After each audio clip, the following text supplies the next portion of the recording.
Welcome to the Dan Sports Tips Barclays Premier League Daily Fantasy Preview Show for DraftKings. We're looking at the 3 PM kickoffs on Saturday the 22nd of October.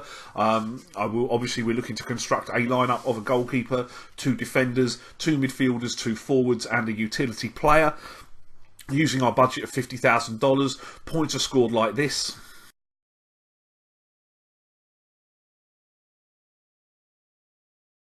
For anyone that hasn't had the opportunity to sign up and play Daily Fantasy Sports with DraftKings yet, I'll put a link in the description for this video. That will enable you to do that today and join in the fun with the games. I'm going to jump straight in. Goalkeeper this week, for me, it's Martin Stekelenburg of Everton for 5,600. Everton do bring the second best defensive record in terms of goals conceded in the Premier League to Turf Moor for their game with Burnley this week. The best defensive record is Spurs. They're not on this slate.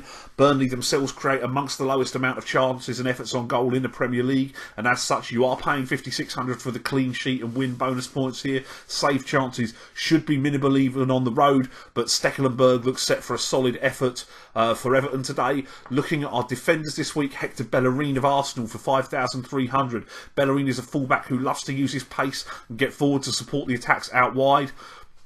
Against the Middlesbrough team that does defend well but don't create a lot going forward, there is likely to be plenty of opportunity for Bellerin to get forward and support those attackers this week, playing it in a home tie that the Arsenal faithful will rightly be expecting their team to win comfortably. 5,300 is amongst the more expensive defensive players, but I do think the upside's there. As with Seamus Coleman of Everton for 5,300, Coleman is another fullback who does like to get forward. That's generally what we're looking for in DraftKings play.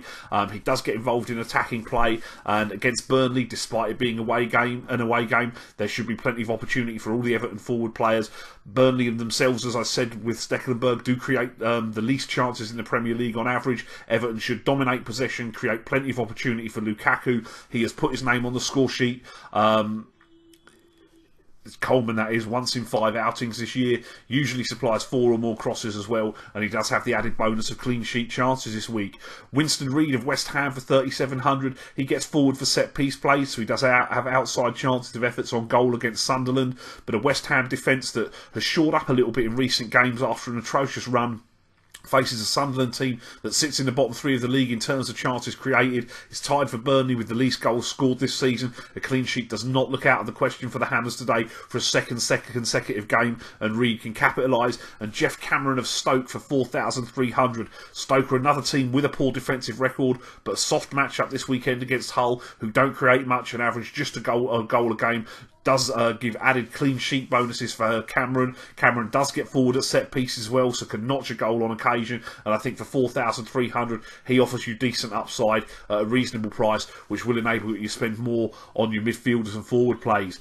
Speaking of midfielders and forwards, midfielder Xherdan Shaqiri of Stoke for 7,800. He is the creative spark for the Potters as they head to Hull for a game against the Tigers team that's allowed the most shots against them in the Premier League this season. Stoke clearly missed Shaqiri earlier this year when he was absent through injury. Shaqiri has scored once in his 4 games this year. He weighs in with plenty of crosses. He has yet to get an assist, but Stoke should get their opportunities in this fixture. Barring the fixture with Manchester United, which would be expected for a creative player on a lower level team, Shaqiri has made it to double digits in each of the other 3 Premier League games he's played and has high upside this week, as does his teammate Marko Arnautovic, who qualifies as a midfielder and a forward for 7,500. Arnautovic hasn't really been seen to full effect this season after a busy summer playing at Euro 2016, but when he has a good day, he's capable of bagging a huge DraftKings score. He comes in off of a solid game against Sunderland where he logged an assist. He puts himself in position to score goals for his team. He has a single goal in 7 Premier League outings this season, but the absence of Shaqiri really revealed their reliance on him to create for this team, and with his return against Hull this week, Arnautovic is boom or bust, but is worth playing in tournaments. As a scenario where he bags a brace here and an assist isn't actually that far-fetched. I also couldn't put you off Joe Allen. He's got 4 goals in the last 3 games, or Wilfred Bonny to finally get going for Stoke in this game either. Romelu Lukaku of Everton for 9,200 as a forward player, I think is rock solid and has to be in almost every lineup this week. Burnley allow 19.25 attempts on goal per game, a mark that stands second only at Hull in the Premier League this season. Lukaku is one of the most informed strikers in the division with 6 goals in 5 games and easily the main goal threat for Everton, who are likely to dominate this game despite being away from home in terms of possession. And if you give Lukaku enough efforts on goal, he will score, and he looks, as I say, the top player striker on the slate for me. Philippe Coutinho in midfield for Liverpool for 8,800 is one of 3 players who is utilised in the false 9 formation that seems preferred by Klopp. He also takes a lot of the Liverpool set pieces. While West Brom will often set up to be difficult to break down and kill the game, it does create plenty of opportunity for possession, crosses, points, and Coutinho does play plenty of ball into the area for this Liverpool team, who are the only one ranking in the top 5 of chances created to feature on this slate of Saturday games this week. Alternatively, you could use Roberto Firmino, who qualifies as a midfielder and a forward for Liverpool. He's 8,700 today. You feel like Firmino's potentially more likely to score than Coutinho, and he comes into this game with 3 goals in his last 4 Premier League games. He lacks the consistency of Coutinho in terms of points production, and it's a very similar price, but in terms of the big tournaments, I feel he's got the higher potential ceiling for points scored and is certainly worthy of inclusion in some lineups. Dimitri Payet of West Ham for 10,400. Sunderland are the opponents today. They're bottom of the league, tied for 4th in goals conceded in the Premier League this season.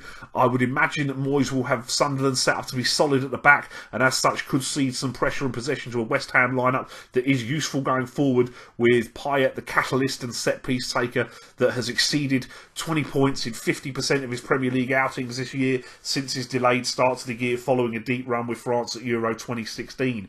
A cheaper alternative with upside on the hammers as always is Michail Antonio, who qualifies as a midfielder and a forward for 8,600. Antonio has gone off the boil a little bit of late, failing to reach double-digit fantasy points in each of his last 3 games following his run of 4 games where he scored a minimum of 17. Antonio is in effect a striker playing in a wide position. He can bag crosses points for us. But now, after a run against better defences, gets the Sunderland team that, as stated, has allowed the tied 4th most goals in the Premier League this year and allows the 3rd most chances. So it's an excellent spot for a player with upside to get going again this week, and I think he'll be in a fair few of my lineups. Troy Deeney of Watford for 7,600. He qualifies as a midfielder and a forward. Deeney is the penalty taker for Watford, which is a great starting point for upside. He's the main goal threat with the struggles of Odion Ighalo. Swansea have got a poor defensive record, having conceded the tied 4th most goals this season with Sunderland, and as such they sit in the bottom 3 alongside the Black Cats. Watford don't create a lot of chances, but they do actually rank top of the Premier League in a tie with Arsenal in terms of their percentage of chances created to goals scored. Deeney is the likeliest if Watford can link the midfield and attack in this game to get on the end of one and notch his 4th goal of the season. Robert Snodgrass, the midfielder from Hull for 7,400, has been easily the most usable of the Hull players in DraftKings fantasy games this year. And against the Stoke side that has righted the ship somewhat, but still have a bad defensive record, Snodgrass, with his involvement at set pieces and as a penalty taker to supplement his play from a wide position, looks a really solid option for points production, scoring double-digit points in 3 of 5 games. However, the secret on Snodgrass is now out, and as such his price has continued to increase throughout the season, and the value is slowly being eked away with him. And Theo Walcott of Arsenal, who qualifies as a midfielder and a forward for 8,900. After Walcott has assumed more of a central position this year, it has shown in his production. He comes into this game off of 2 goals in his last outing, taking his tally to 4 in 4 in the league, with a low of 14 fantasy points scored per game in that time frame. Arsenal should dominate possession and create chances against a solid Middlesbrough backline. Walcott should continue his run of good form. I prefer him to Alexis Sanchez. Sanchez is the most expensive player on the slate today, and the extra $2,000 you save by using Walcott enables a more solid lineup top to bottom. That is what I've got for you today. Let me know in the comments what you think is going to happen in the Premier League this week, who you'll be using in your lineups. Please do remember to like and subscribe to the video and the channel. Give me a follow on Twitter at dansports.tips as well. Let me know how you get on. Best of luck with your lineups. I'll see you next week.